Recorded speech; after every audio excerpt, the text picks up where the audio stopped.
Hello, I'm Robert Costa, and welcome to the Washington Week podcast. Our discussion this week is a return to my home state of Pennsylvania, which is a critical battleground in the midterm elections. And it's a conversation with one of the state's legendary journalists and one of the nation's best, Pulitzer Prize winner David Shribman.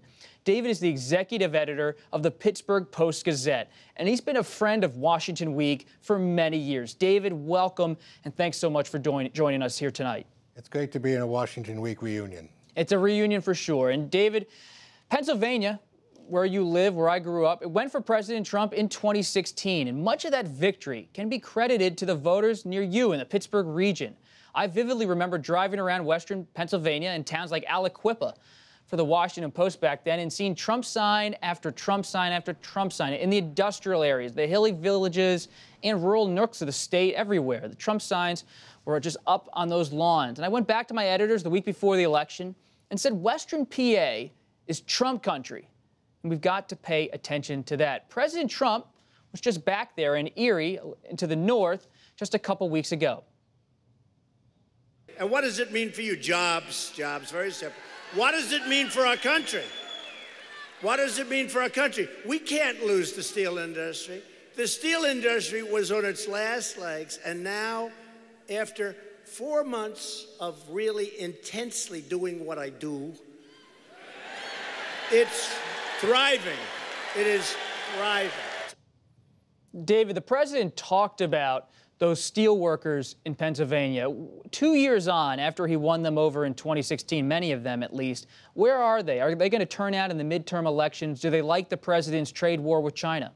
Well, Robert, a lot of those signs you saw in Aliquippa and Greene County and along the Pennsylvania Turnpike, they're still there, and some of them are fresh. And many of those signs are saying, thank you, Mr. President, about coal and about steel. And as you know, there's very little steel produced here in the Steel City, home of the Steelers. But there's a huge kind of discomfort here because the workers, steel workers and their families and their legacy families really appreciate the president's views on tariffs.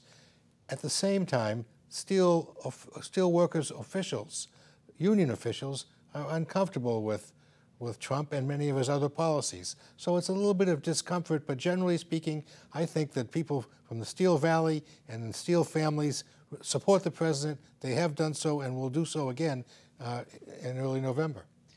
But to what extent does President Trump's support in the state, in the western part of the state, carry over to Republican candidates? You think about Congressman Lou Barletta running for U.S. Senate against incumbent Democrat Bob Casey. Barletta's really struggling, behind in the polls. Is that just because Casey's a powerhouse in the state with a big name, or is it because President Trump's, his policies, his persona doesn't trickle down? I just watched in the last hour the debate actually between those two, and I don't think anyone would describe Bob Casey as a powerhouse kind of a figure. He's kind of a laconic figure, almost Jesuitical. He did go to Holy Cross. He is contemplative. He's not bombastic. Lou Barletta was there. He tried to go on the attack, but really these were two really kind of milquetoast candidates. Barletta is trying to use get some of the Trump fairy dust. It's not really working. He's very, very far behind, and the Republicans nationally are not supporting him because they know it's basically a lost race. Pennsylvania has a real issue with opioid abuse, and you hear a lot about health care, pre-existing conditions, opioid abuse across the country as issues. What's it like in Pennsylvania? Well, of course, one of the great areas, not so great actually, but one of the most significantly hit areas is here in western Pennsylvania. Our paper has done an enormous amount of work on this. This came up in that Barletta Casey debate not so long ago, and you hear a little bit of talk about opioids across the state. In the eastern part of the state, even Republicans are talking about what they're doing on this. It's a big, big issue here. We've had an enormous amount of deaths. The president has spoken about it. I think that's something people are concerned about. But you also mentioned, Robert, pre-existing conditions. I was really intrigued the way Lou Barletta went in this debate this evening to go out of his way to say pre-existing conditions, they need to be preserved. And I think you talked about it earlier in Washington Week, that this is really a main theme now of Republicans across the country. because they see the Democrats are getting some traction on the issue, and you look at the gubernatorial race in Pennsylvania, the incumbent Democrat Tom Wolf running ahead of the Republican Scott Wagner. It's similar to what's happening, what we see in the polls in Ohio, Wisconsin, Michigan, those industrial Midwestern, Mid-Atlantic states. That all went for Trump. All went for Trump. Now seem to be, at least in the gubernatorial contest, veering back toward the Democrats. Yes, now Tom Wolf, who really, he's the sort of fellow who kind of makes Bob Casey look exciting. He's doing very, very well. He'll win probably in a landslide. He'll get a second term, as most Pennsylvania Democrats do. He's done very, very well. He's talked an enormous amount about opioids, and I think he's really struck a chord. Senator Casey, you say he's not a powerhouse personality-wise, and that's but he's from a powerhouse family. Powerhouse family. Yeah. And he also does not support abortion rights in the same way many Democrats support abortion rights. Has that cultural position Casey has on social issues, has that played any role in this contest at all, especially with the Kavanaugh nomination and confirmation on the Supreme Court? You know, I don't think it's played any role at all, because people in this state, as you know, having grown up here, are accustomed to having Bob Casey, his father, be against abortion rights. And so this is really a continuation of a long, long theme here. The senior Bob Casey ran, I think, 4 times for governor. People understand this. They know that this is part of the Casey package. They respect it because they respect any deviation from the mean that seems to come from conscience, which we know it does from the Casey family. And so I don't think there's been any controversy whatsoever, nor have Democrats run away from him traditionally when he was Auditor General, or now going for his 3rd term in the Senate. It's just part of the Casey package.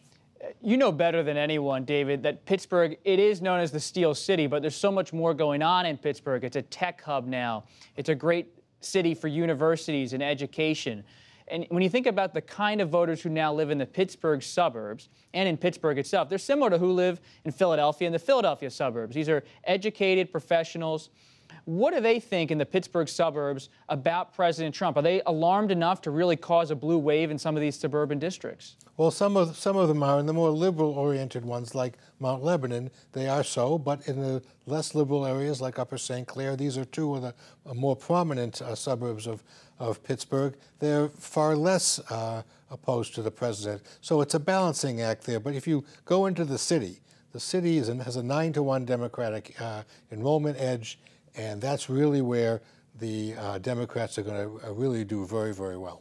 And the state, Pennsylvania, doesn't have a woman representing them as any part of the congressional delegation, yet there are many women now running across the state for different offices. In fact, there are 128 women running across the state, not statewide, but across the state for offices. By my count, there's only been 2 women who won statewide offices. The last time we had one of those kind of Year of the Women was 1972. Lynn Yackel did not win the race that year. I think there may not be a big year for women candidates, although more than usual, but it will be a big year for women voters. And I think there's a slight nuance there, but I think this could be the Year of the Woman 2.0, but in a different kind of emphasis than Year of the Woman 1.0. And on election night, David, where are you going to be and what are you really looking for in Pennsylvania? Well, I will have had 3 slices of pizza. I'll be at my desk, and I'm looking to see whether in a swing state there will continue to be a Republican domination of the congressional delegation. 13 of 18 seats under the old apportionment went to the Republicans, and yet this is regarded as a swing state. I think they may do a little less well. 9 districts now lean pretty much Democratic, 5 lean Republican, and the rest are pretty much undecided. So I think it may kind of have a new kind of equilibrium.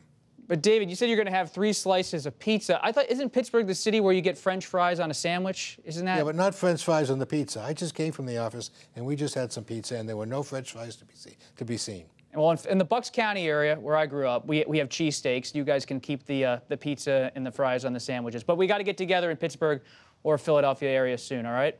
Okay, well, I look forward to it. Thank you, Rob. And thank you for joining us, David. It's a real pleasure to have you here. We hope to see you at the table again soon. And thank you all for joining us here on the Washington Week podcast. You can find us on your favorite podcast app, on the Washington Week website, or on YouTube.